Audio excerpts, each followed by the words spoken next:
Makoto dessa vez deu uma de herói, salvou um bordel inteiro de um polvo gigante que estava atacando eles, mas ao mesmo tempo também tivemos a Mio pondo um fim no corpo do Inugante. Mesmo que ele já tenha voltado a ser um pouco mais humano, ela fez isso justamente porque de alguma forma o DNA dela estava envolvida entre as mutações que aconteceram no Inugante, e ela ficou com medo do Makoto acabar descobrindo isso daí.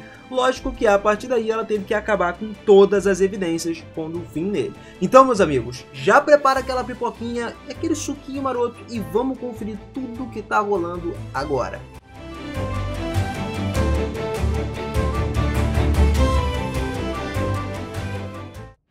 Fala, seus otakus, beleza? Eu sou o Binas e sejam muito bem-vindos a mais um videozão aqui do canal. E galera, a tristeza apertou o coração do Makoto. O Makoto começou a desmoronar na frente da loja dele, ou pelo menos do que restou da loja. A companhia Kusunor, que foi completamente destruída. Ele lembrou das palavras da Tomoe no passado, que explicou que não tinha problema, porque eles poderiam reconstruir essa loja mais tarde. De boa. E só que ele se sentia como se alguém tivesse dito que a casa dele estava pegando fogo pra ele, sacou? Era o lar dele. Mesmo sem vestígios visíveis de queimadura, o Makoto, ele se levantou, olhou para os escombros todos da loja, se lembrando que essa era literalmente a primeira loja dele, onde ele teve muitas experiências boas e ruins, o que ocasionava para ele muitas lembranças importantes. Mas apesar de compreender os motivos e saber que ele poderia reconstruir a loja com a ajuda dos amigos dele, da galera de Azora, o Makoto ainda se sentia muito triste. Ele observava que os prédios ao redor também tinham sido completamente destruídos e que toda a destruição da loja foi uma atitude meio que apropriada, né, dada toda a situação. Iria acontecer de qualquer maneira. E o Makoto nessa hora decidiu encarar essa situação de uma forma mais positiva possível, pensando em como que Azora e o seu poderio militar, né, poderiam ajudar nisso daí de maneira prática. Ele lamentava não poder enfrentar o responsável pela destruição por causa de seus demônios. Ele falou que para Rona que não ia interferir e começou a observar os restos aí que pareciam resultados de uma grande explosão, uma alta temperatura. O Makoto ele tentava imaginar o que poderia ter causado essa destruição da loja dele, considerando que ele poderia ter sido uma variante semelhante a um javali do elemento fogo ou algo do tipo. Ele percebeu que o único ponto em comum entre tudo destruído é que ele viu a pele acinzentada que ficou por ali. Apesar das tentativas dele, o Makoto não conseguia imaginar o formato desse monstro, desse bicho. Mas notava que tinha uma área ao redor que já estava mais tranquila, indicando que os moradores evacuaram todo o lugar. Então ele decidiu seguir para onde os estudantes foram evacuados. O Makoto ele ouviu vários gritos próximos, vindo do fundo de uma loja ali, na avenida de Bordéis, que era a parte de trás, né, na rua de trás. E ele se preparava para enfrentar essa situação, ativando o modo de velocidade da jaqueta. Enquanto ele corria em direção a esses gritos, o Makoto começou a refletir sobre as possíveis razões para uma variante atacar esse local como Bordéis e considerava também a possibilidade das garotas que estavam ali estar sendo direcionadas para formações de teletransporte. Quando ele chegou no local dos gritos, o Makoto ele percebeu que os danos dos edifícios não eram tão graves assim, mas ainda tinha destruição, tinham gritos, e ele se manteve alerta a todo momento, enquanto alguma coisa foi lançada na direção dele, revelando ser um conjunto, um fogão específico, né, ou uma parada semelhante, eletrodoméstico. Já tava o bicho jogando tudo pro alto. O Makoto começou a olhar e ele viu de repente um polvo branco se aproximando muito rápido. Só que antes que pudesse tocar nele, ele parou cerca de 1 metro de distância e mudou de direção. Os outros objetos continuaram voando na direção do Makoto, só que todos acabaram parando antes de atingir ele. Esse monstro polvo aí estava entrando na loja dos Bordéis ali, né, no local aonde vinham todos os gritos. Para surpresa dele, dentro da loja se encontrava o polvo atacando as garotas ali, né, que estavam lá. E o Makoto notava que esse polvo ele tinha algumas peculiaridades, como por exemplo 2 pernas bem desenvolvidas e longas, muito semelhante às mãos humanas, inclusive, parece, sei lá, perna de macaco, tá ligado? E ele se preparou para enfrentar o polvo, percebendo que era responsável ele por ter lançado todos os objetos na direção dele e atacar as mulheres. Enquanto ele enfrentava esse polvo, o Makoto refletia um pouquinho sobre as habilidades especiais e todas as suas intenções. E ele concluiu que esse polvo não era tão forte, né, que as suas ações rápidas tinham alertado todas as meninas e ele salvou alguma dessas meninas rápido o suficiente. Quando as garotas pediram ajuda, o Makoto ele se preparou para agir, só que uma delas insistiu em enfrentar esse monstro, permitindo que salvasse as outras. O que a gente não conseguia entender de primeira, mas é porque ela era uma aventureira, vocês vão entender. Apesar do senso de camaradagem de todas as mulheres, o Makoto percebia que seria mais eficiente ele derrotar o povo ele mesmo sozinho e não as meninas. Enquanto o povo se movia ali com mais cautela e tal, essa ex-aventureira aí se aproximou, alertando o Makoto da periculosidade, da dificuldade desse monstro. Mesmo que ela tentasse intervir, o Makoto estava determinado a lidar com a situação sozinho, por conta própria. Naquele lugar não tinha nenhuma guilda para dar trabalho, né, para poucos lugares para caçar, ganhar dinheiro, não tinha tantas coisas assim. Só que ultimamente eles estavam vendendo uma planta medicinal que valia ouro, o que melhorou um pouco a situação. Parece que a receita do médico ali que representava a igreja ajudou nesse negócio. Só que a planta medicinal era uma lembrança que os alunos dele trouxeram das férias de verão. E a receita que ensinaram na igreja tinha sido criada pelo Shiki, tirando em base essa planta aí. Cara, o Makoto ficou muito surpreso quando eles disseram que dariam conta, mas isso fez com que os alunos começassem a ganhar mais grana com isso. É meio triste que os aventureiros tenham que se virar de alguma forma para poder ganhar dinheiro nesse lugar. E o fato é que uma ex-aventureira agora tá na cidade trabalhando como, né, uma garota de programa lá e tal. Bem, é meio estranho até pensar nisso. O que será que os aventureiros fazem depois que eles se aposentam? Algo me diz que isso não é uma parada comum de se acontecer. Então, depois de toda aquela cena e tal, o Makoto se viu ali, só ele e o povo, cara a cara, né? Ele se sentiu meio tenso nessa hora, especialmente por quê? Porque aquela mulher que estava junto com ele, ela estava de um jeito que deixava qualquer um desconfortável. E ele ali estava tendo que lidar com esse povo, e ainda bem que ele conseguiu conversar com essa mulher, convencer ela a ir embora. Pelo menos as coisas estavam se resolvendo, né? Então ele decidiu acabar com aquilo ali de uma vez por todas, ele reuniu todo o poder mágico e mandou ver no povo, acabou com ele. No final das contas, tudo acabou bem. O povo foi encurralado e ele se protegendo de qualquer respingo aí no final. Rodou, meu irmão. E o Makoto também não queria ficar muito preocupado com os pedaços daquela coisa molenga espalhado pela cidade, né? Nesse caso é mais fácil até só danificar o povo do que simplesmente matar ele e ele se regenerar. Então é acabar de vez. As coisas como o poder mágico humano e tal não fazem muita diferença pra ele. Um barulho então veio quando ele finalmente acabou com esse povo, desfazendo a parede que tinha criado, e aí ele viu que o bicho tinha sido derrotado de vez. E aí ele viu que era igualzinho a uma outra variante que ele tinha enfrentado. Então ele já botou a missão cumprida, e quando ele saiu ele foi recebido por um monte de gente olhando pra ele. Parecia que o número de pessoas só estava aumentando. Alguns estavam até se abraçando ali de felicidade por terem sido salvos pelo Makoto. Com esse monte de gente, o lugar onde os demi-humanos ficavam era o melhor lugar para eles se refugiarem. Felizmente, o líder dos demi-humanos era amigo deles e já tinha permissão, já tinha falado com eles para eles usarem esse lugar. Amém. Depois disso aí, o Makoto ouviu dizer que a água estava protegendo a área e era um lugar seguro para todo mundo. Depois de reunir o grupo e guiar eles até esse local então, enquanto protegia todo mundo, parecia que ia ter que matar o tempo fazendo alguma coisa enquanto isso. Pelo que tinha ouvido da Tomoe, podia levar até um dia ou até vários dias para as coisas se resolverem. E até lá eles iam continuar evacuando as pessoas e matando qualquer variante que aparecesse. Uma mulher se aproximou dele então, toda preocupada, e depois de confirmar que ele estava bem, ela perguntou o que tinha acontecido. E ele contou que ele tinha derrotado um monstro, que o número deles ainda estava aumentando. E a mulher reconheceu ele como professor da academia, né, e ficou muito impressionada com o Makoto ter feito isso tudo. Depois ela perguntou sobre o ponto de evacuação, que era lá para onde eles estavam indo, lá para as terras dos demi-humanos. E ela ficou muito surpresa, achando arriscado ir para lá. Ele até tentou acalmar ela, dizendo que tudo bem, ele conhecia quem estava lá, estava ajudando a manter o lugar seguro e tal. E de repente essa mulher pareceu reconhecer ele como representante da companhia Kuzunoha.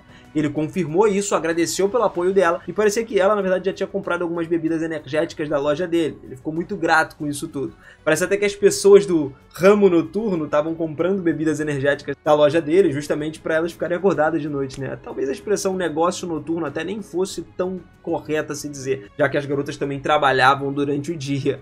Além de ser um trampo super puxado, mano, ainda assim ele tem horários muito malucos e realmente é uma barra pesada para elas. Então o Makoto abaixou a cabeça, sentindo que tudo isso era verdade, e a menina parecia surpresa enquanto ele fazia isso. Só que depois deu um sorriso meio amargo e chamou ele de único. O que será que chamou ele de único? Ela sempre foi uma cliente fiel, comprando bastante das coisas junto com o Makoto, e mesmo assim ele nunca tinha percebido isso. Mas tudo bem, ela fez uma proposta legal pra ele, e ela disse que ia convencer todo mundo primeiro pra não ter problema depois. E ele concordou, agradecendo pela ajuda. Afinal das contas, esse lugar pra onde eles iam era o lugar de demi-humanos, mano. Era onde eles viviam, então era melhor não encher de gente estranha por ali. Depois de uma troca rápida de apresentações, eles finalmente começaram a se mexer em direção ao ponto de evacuação. Só que ao mesmo tempo, em outro lugar, galera, quando o grupo do Jin e os garotos lá, as crianças, os seguidores do Makoto, estavam prestes a deixar o local da competição, a Miyu de repente instruiu o Shiki, ó, vai em frente que eu vou ficar por aqui. O Shiki foi lá, mesmo que preocupado com o motivo, concordou. A distância até o ponto de evacuação que ele precisava guiar os alunos e os espectadores não era tão grande, e ele partiu como guarda. O poder defensivo dele já era considerável o suficiente para ele proteger todo mundo. Enquanto isso, a Miyu voltou a atenção para o palco, onde tinha rolado a competição, onde uma peça de carne estava ali. Antes, uma variante, agora a peça só de carne. Ela sentiu uma regeneração tanto quanto peculiar desse ser aí e comentou sobre isso para si mesma, pensando que tem tudo a ver com a regeneração da Aranha da Calamidade. Quando ela suspirou um pouquinho, essa carne começou a se mover, como se respondesse ao suspiro da Mio. A carne em movimento assumiu uma forma de um humano, só que não tinha força suficiente, né, de uma variante. A Mio então reconheceu essa figura como alguém familiar da Kuzunoha, que era o Illugand, mano. Nessa hora, apesar de todos os seus comentários, a Mio cortou as palavras do Illugand, observando com atenção essa situação. Ele começou a desabafar sobre a derrota dele e sobre a transformação em monstro. Enquanto a Mio respondia brevemente ou ignorava algumas coisas dele, ela já tinha chegado a uma conclusão sobre que o Illugand, cara, ele tinha retornado à forma humana dele, só que não compartilhou certos detalhes. Ela continuou examinando toda a situação enquanto ele estava lá tentando se comunicar e respondeu apenas tipo um monossílabo, né? Sim, não, enfim, coisas rápidas, só para complementar. O Illugand, ele começou a pensar sobre a condição dele, questionando se o corpo monstruoso dele deveria ser o motivo para encerrar a vida dele. E ele começou a refletir sobre como a sua responsabilidade aumentaria se ele acabasse não morrendo, especialmente em relação ao assunto da casa dos Hopples, né? Então, para isso significaria peso extra para os moradores do território. E a Mio, observando ele, com quem mal estava familiarizado, achava divertido ouvir esse bicho de carne falando, né? Falando de responsabilidades, de perspectivas, mesmo nas circunstâncias que ele estava. O Illugand não estava nem se importando com a atitude da Mio, ele estava calmamente se expressando ali, falando que não importava quanto tempo ele viveria naquele corpo, mas pelo menos ele queria expressar os seus sentimentos antes de morrer. Então, com alguns passos pesados, ele foi se aproximando da Mio. O rosto dele, que era humano, se deformando ali numa forma grotesca, com partes saindo, tá ligado? Era uma aparência repulsiva mesmo. A dificuldade até de chamar ele de semi-humano. A Mio comentou que o corpo do Illugand não parecia tão instável a ponto dele pensar na morte, questionando se ele pretendia continuar vivendo com essa forma. E o Illugand, depois de ouvir as palavras da Mio, ele começou a expressar sua decisão de continuar vivendo e lutar. Ele mencionava que ele não ia mais tocar em Gotetsu, né? Ou então na Rúria, mano. Escolhendo, inclusive, seguir os seus ideais, em vez dos seus sentimentos por ela, né? Surpresa ao ouvir isso, inclusive os nomes familiares, né, no Makoto, a Mio perguntou sobre Hibiki. E o Illugand confirmou que se referia ao herói que desceu de Limia lá, acreditando que ela poderia literalmente derrotar a raça demoníaca e criar um mundo pacífico para todos. A Mio, então, nessa hora, percebeu que se tratava de um herói diferente do que ela conhecia. Porque, pô, a Hibiki era completamente diferente, ensinou ela a cozinhar e tudo mais, ela não viu esse lado da Hibiki, né? E aí eles começaram a comentar sobre coincidências de ter o mesmo nome, alguém que ela conhecia e tal. E o Illugand, na forma humana, com as memórias originais aí, passava ao lado da Mio tentando sair do local sem olhar para ela. A Mio, no entanto, comentou que quando usava as memórias originais como base, a situação se tornava uma agradável surpresa, né? E serviria como uma certa punição para ele, porque aí ele vai ver todas as memórias que ele teve antes dele morrer, né? Entre aspas. Quando a forma humana tentou virar, quando ouviu a voz da Mio, não conseguiu e nessa hora acabou caindo no chão, sem força nas pernas para sustentar o próprio corpo.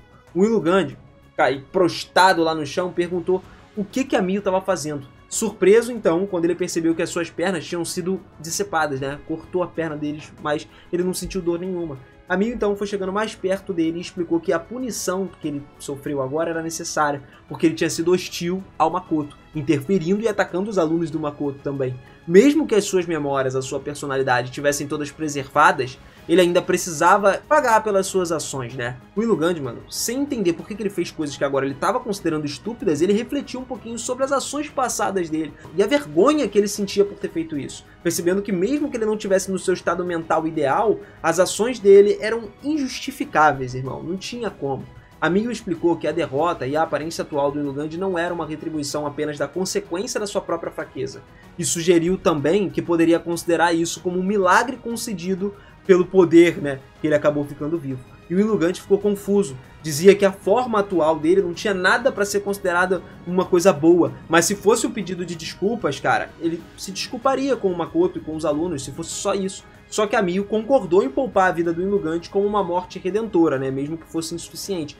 E ela, nesse momento, instruiu ele a desaparecer com o arrependimento dos seus desejos não realizados. E o Illugand começou a tremer quando ele viu a Mio sorrir com aquele sorriso dela, maravilhoso, um sorriso inocente, mas que contrastava uma intensidade muito grande, né? E ele sentia as memórias da forma de humano dele. Foi um choque absurdo que ecoava no corpo do Illuminati quando ele percebeu que um grande buraco tinha sido aberto no estômago dele, resultado do ataque da Mio, que do nada aconteceu. Explicava logicamente a sua resistência mágica e tal, que tinha se fortalecido, mas ainda era surpreendente que ele sobrevivesse a esse tipo de coisa. O Illuminati se questionava se o Makoto odiava ele tanto quanto ele odiava o Makoto. E outro choque começou a ressoar quando um buraco se abriu no peito do Illuminati. A Mio explicou que o Makoto não considerava ele uma pedra no caminho, não tinha na verdade nenhum interesse pelo Illuminati. Então a cada palavra que ia passando, a Mio ia atacando o Illuminati, e ele não entendia nada. Ela estava agindo de uma maneira brutal em cima dele, já que era por ordem do próprio Makoto. Mas olha só, ela explicou que ele não podia perdoar ele, e que se fosse uma ordem do Makoto, ela até salvaria ele, só que não tinha recebido a ordem para salvar o Illuminati.